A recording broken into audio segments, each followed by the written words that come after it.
Thank you, Eyal and Alona. I'm here today with Stephen Engelberg. Steve has been editor-in-chief of ProPublica since 2013. He was also the founding managing editor of that before, and has spent the past year as the chair of the Pulitzer Prize board. He spent 9 years on that board.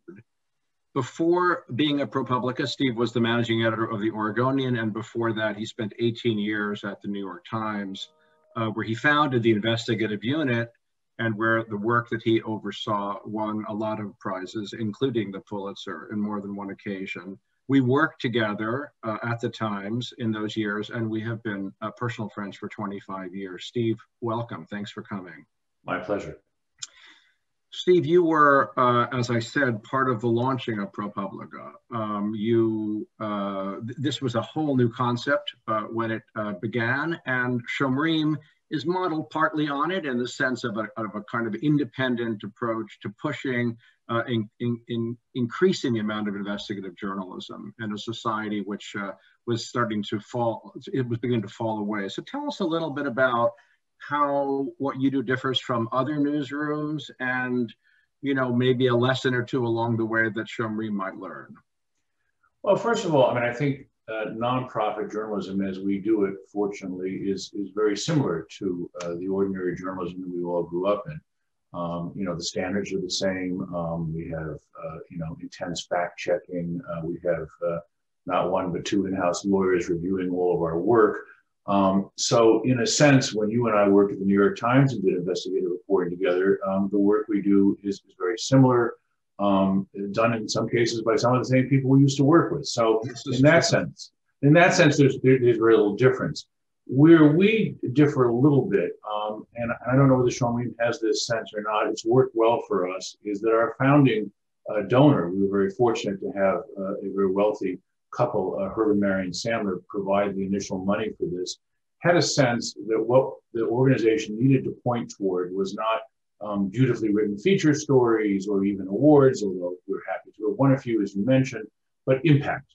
Impact is the sort of guiding light of what we think about when we organize our work. You know, how do you have so many stories you could do in any place, and as someone who follows Israel not quite as closely as you, but still closely, I could see that there's almost an infinite number of possibilities of stories to do literally every single day. You know, just this morning, an Iranian nuclear facility seems to have had an accident. How interesting. So one could be investigative in Israel, I think, infinitely. Where we point ourselves, and I think this has been valuable, is toward impact.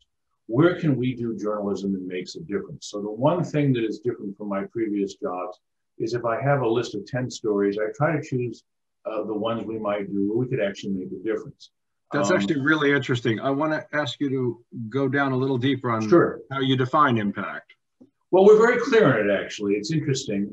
We publish a quarterly report. We make it public, put it on the internet so that people who, that sort of keeps us honest, so to say. We're not claiming this just to donors and secret meetings. This is something that we publicly proclaim. So we're very conservative in what we define as impact. But impact is something substantive. I mean, journalists like to say when we feel a little depressed that our stories aren't making enough difference, well, at least we added something to the conversation. That to us is not impact. Impact is a law was changed, a man who was in jail was freed. And in the case of our coverage of the far-right neo-Nazi movements, literally a number of people who we identified as having participated in violence at Charlottesville back in the famous Unite the Right rally in 2017, as a result of our reporting, were indicted and sent to prison. So that is impact. It's a high bar. You don't need it in every story. But we are aiming for real world effects. And so that, you know, that changes your story choice. You're not going to do a story and say, well, here's something we're doing that's just really sad. And you should read the story and at the end of it feel that the world is a terrible place. We want you to read the story and get to the end of it and say, okay, if I were going to write a letter right now to the person who's accountable for this, I know who to send it to, I know who's accountable, and I know what my letter is going to say, which is, why don't you guys try it a better way? And so that is where we start. That is the beginning of a ProPublica investigation. That's super interesting. And are there occasions, so you mentioned the far right and the neo-Nazi work, which has been stellar, and I know there was also an incredible amount of work on doctors and things. We can talk about some of the better examples of what I'm curious whether there has ever been a misinterpretation of the kind of impact you expected. In other words, you thought that the point of your story was X and somehow Y occurred. You know, it's interesting. I have not had that experience so much here. I definitely had that experience in my previous life. I would say that the more common thing, because impact is very hard to predict, and so you know, sometimes you just do stories because they have to be done. You don't expect immediate impact. You know, we did very early in our time a statistical analysis of the now famous presidential pardon process. You know, in America, the president of the United States has the unlimited power to pardon people who have committed crimes.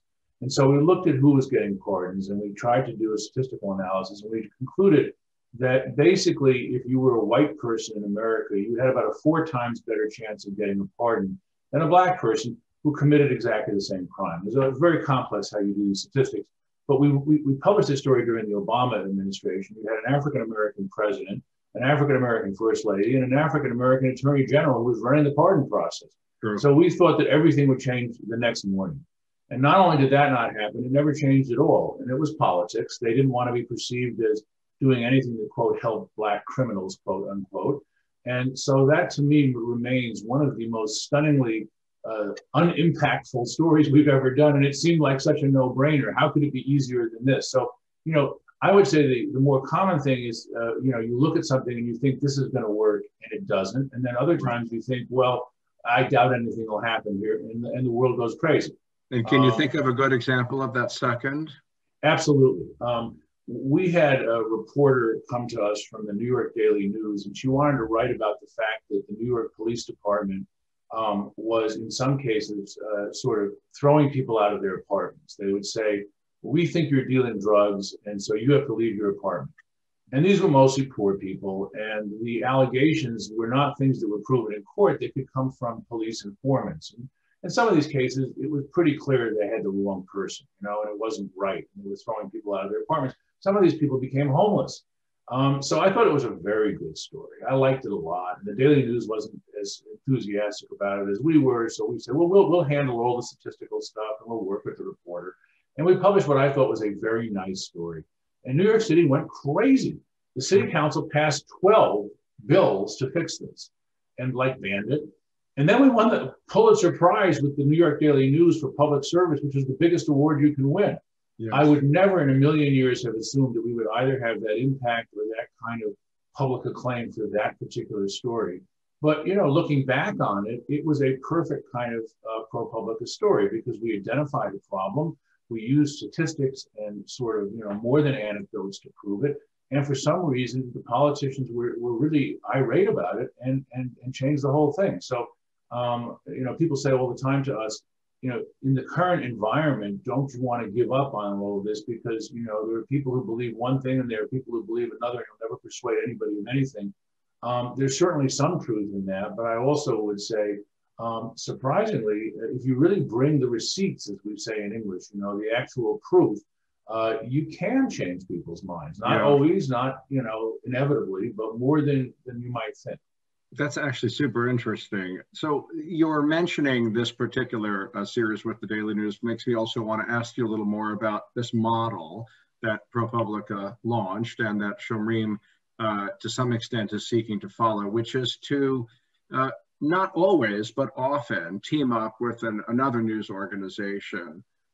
So talk a little bit about when you first started doing this and whether it was met with open arms or not, because I think Shomrim also has, you know, a mixed reception to this idea of, hi, we have something free for you. Yeah, sure, kind of thing, right? Yeah, I mean, I have to say, and you mentioned that I was the founding managing editor. The founding editor of ProPublica was Paul Steiger, who was leading a number of years, very successful years, as the editor of the American paper, the Wall Street Journal. And it was his notion that we could come to major media outlets with investigative reporting, and that they would be willing to publish it if it was offered for free. I was very skeptical of that.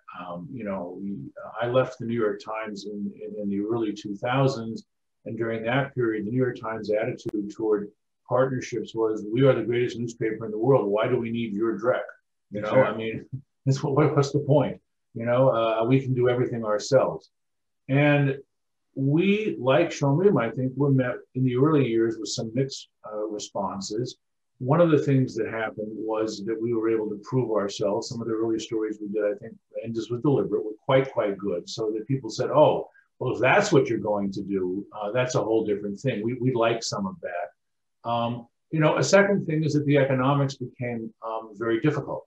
And the whole economic model began to shift. And so today, I would argue that for an internet publication, your number one driver of your money, your revenue, is subscriptions. Well, how do you get people to subscribe? Well, one of the great ways is to publish stories that are so exciting and so exclusive, so unique to your organization, that people will give you money every month.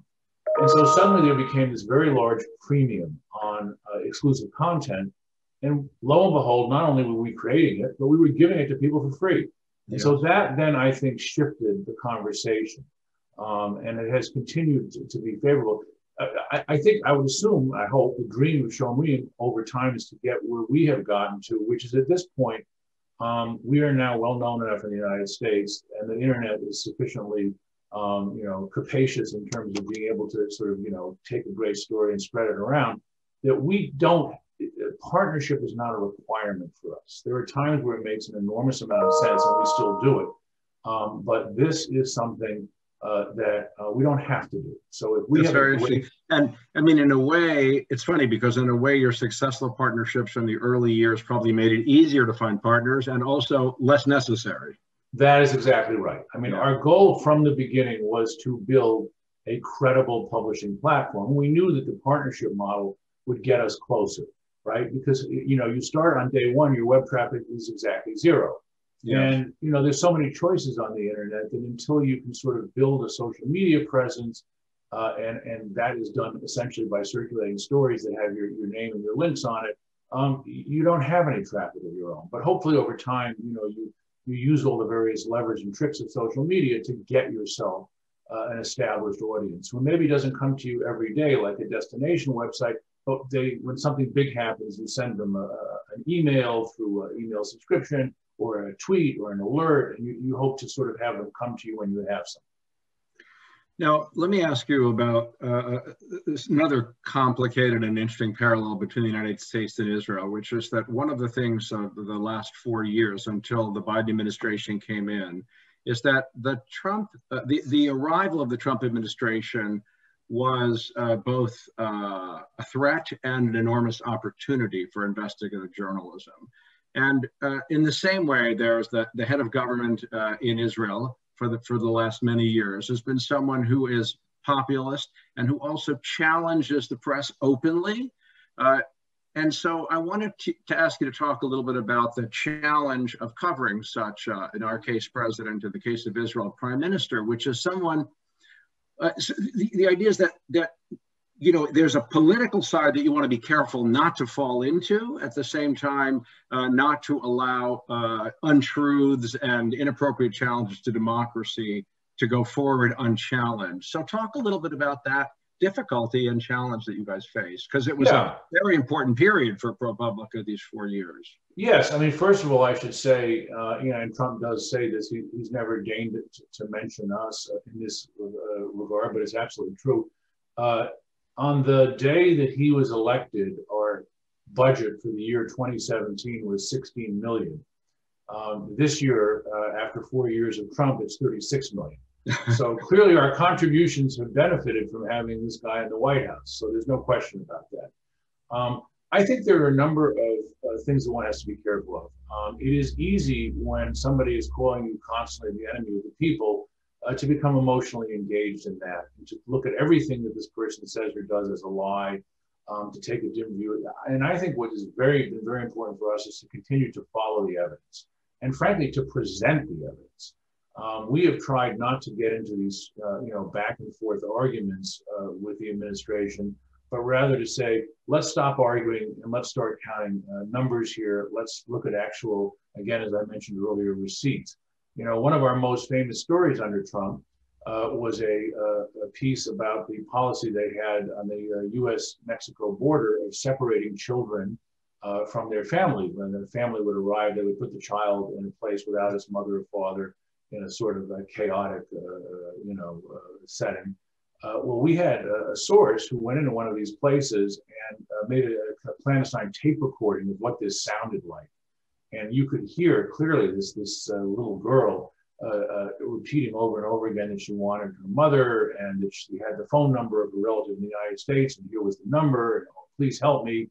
And this was such a stunning revelation when we published it that the administration was forced to stop the policy. So we didn't argue about, immigration, good or bad. We said, this is what's happening, and here's the receipt. Here's the actual sound of a little child being separated and the suffering that they're undergoing. We had pediatricians listening to this. This is clearly a child in distress. And amazingly, our reporter was able to, the kid had remembered almost correctly the phone number. So we had all the digits except one.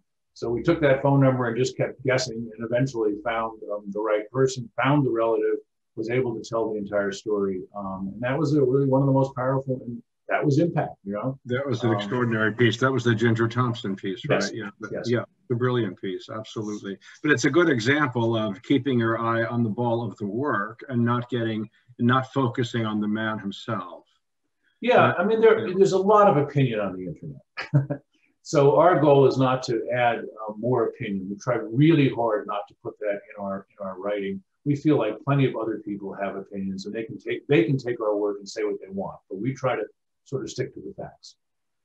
Absolutely. I mean, I'm wondering though whether some of the contributions and some of the support that you've received have been sort of openly anti-Trump, and how you handle that, right? It's important for you to say, we're not here to do anything about who's president, but to promote the things that we care about, right? Yes, I had an interesting experience because we have for the last couple of years written a weekly column to our subscribers, some of our donors.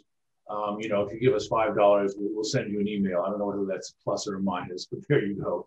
And so originally the president of ProPublica wrote it. Now I've been writing it. And one of the things that I wrote shortly after Biden's election was confirmed is I said, look, dear ProPublica readers, we've been investigating Trump for 4 years. We're now going to be investigating Biden with equal vigor. And I have no doubt whatsoever that mistakes will be made by this administration. As I'm a Washington trained correspondent. I started with Reagan. I've covered them all as either an editor or reporter. They will all make terrible mistakes. I was the lead reporter on Iran-Contra during the Republican years, so we know that amazing things can happen no matter who's president. And I said, we're going to cover those things. And I got a handful, I wouldn't say thousands, but I got several dozen people saying, why are you doing this? I thought you were on our side. Yeah, perfect. And I wrote back and I said, well, we're not actually on your side. We're not on anybody's side. And I think it's crucial, even if we lose donors, and we probably will, that we write tough stories about who's in the White House. Most of our existence, on a percentage basis, 8 years of our existence with the Obama administration, we were very tough on them. Yes, no, I think it's a very important point you're making, and I think it's important also in Israel, because especially in Israel, it has become so associated with pro or anti-Netanyahu that to sort of stay focused on what we do is even harder. Yes, that's very, very important. Steve, I want to ask you also for a minute or two about the Pulitzers, because it's it's a magical name and a vital brand, and you've been part of the steward of that brand for these last 9 years. So talk a little bit about that too, how it functions, and if it's changed in any way in the years that you've been watching and participating. Sure. Well, it is a prize that is very valued by American journalists. It's probably still the preeminent one. It has changed in the sort of 8 or 9 years now that I've been associated with it in some significant ways. I mean, Joseph Pulitzer was a famous American owner of newspapers. And, Not so long ago, the only people who could compete for a Pulitzer Prize were people who published stories in newspapers. And then they said, well, things are changing. Maybe websites could compete. And so that was opened the door, frankly, to ProPublica, among others, being a possible award winner. And we were the first internet news site to win a Pulitzer. In the years since then, we've opened it to magazines because it seemed to make no sense at all that you said the website of the New York Times is qualified, but the website of the New Yorker magazine was not. So magazines now compete in every category and have won a number of Pulitzer Prizes. Last year, we began for the first time a special category for audio. So we now have podcasts and radio programs that appear. And so step by step, I think we are trying to bring the Pulitzer Prizes into the 21st century in the sense that we all know that media is created and consumed, in all possible ways. The New York Times makes movies, it makes podcasts, it produces text, it runs photography. There's no distinction here. And so my hope that my successors in the board as I leave will continue this process, and it ultimately goes to the best journalism. In whatever form it is. Yeah, that's interesting. And do you feel that in these 4 years and the Trump years, did you feel the kind of political pressure on the Pulitzers we were talking about a minute ago? There is pressure almost every single year from various groups. We get letters and petitions and so on. There are a group of people who believe that this is a famous story about the New York Times winning a Pulitzer in the early 1930s for coverage of basically Stalin. Sure. And that the reporter basically got an interview with Stalin by ignoring the famine in the Ukraine. And I think there's pretty good evidence that this happened. The Times has long ago disavowed this. We get letters every year from Ukrainians saying, when are you going to take away this prize? And the board has looked at it repeatedly and decided not to for various complicated reasons. We hear from the Armenians about things relating to the Turkish genocide. I mean, I think increasingly people feel that this is another way to bring pressure on established, parts of our cultural landscape. And sure, I mean, people are constantly saying, investigate this and investigate that. I have to say, so far, we actually have hired people, independent former journalists to do these investigations, and so far, none of the charges have held up, but I don't rule out the possibility that someday somebody will complain about something and it will turn out to be true. Yes, of course. Now, another thing I want to ask you about that ProPublica has undertaken in recent years is a local journalism initiative. And this is relevant for lots of reasons that I want you to talk about. But one thing is that, for example, in Israel, historically, journalism is focused on the big questions, right? Politics, national security, and those who are focused on PTSD or healthcare or education or crime have been historically seen as sort of lesser level of journalism. And I think that Israel has now become a much wealthier, more advanced society in which all of these issues, in fact, are quite vital and right. Tell you a lot. So I think that to some extent, your local journalism issue is related to that as money fell away from local journalism, you guys stepped in. So talk a little about the reason and the actual project. Yeah, I mean, America being, of course, a larger country, you had a number of very, very viable newspapers in the larger cities and even in the smaller cities and states that covered the kind of news you're talking about. As the advertising model collapsed, these places went from, like the Oregonian where I worked, having 400 editorial employees to having 75. So significant drop.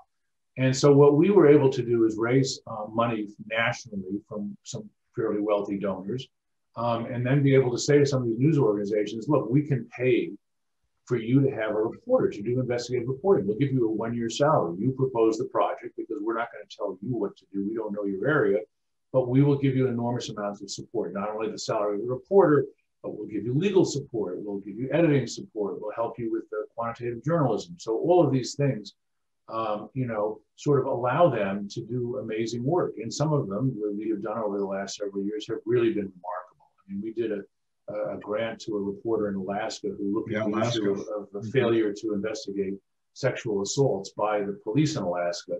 It's a very local story, but it turned out that essentially the police were ignoring rape. and it had a real impact in the state. Also, the federal government sent money to help.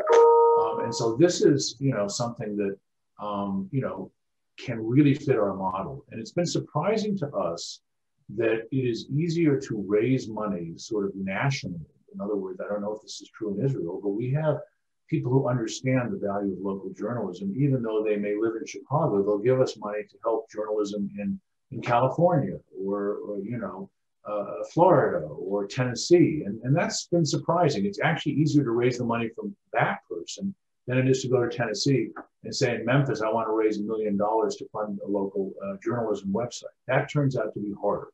That's actually quite surprising and interesting, yeah. But I mean, I think the central point you're making too is that these local stories that really are quite important that get overlooked because of the changing nature of the economic model of journalism. So ProPublica has done such remarkable work. I want to thank you for stewarding it so brilliantly, for sharing your time with us. And I turn it back over to you, Eyal and Alona. Thank you so much.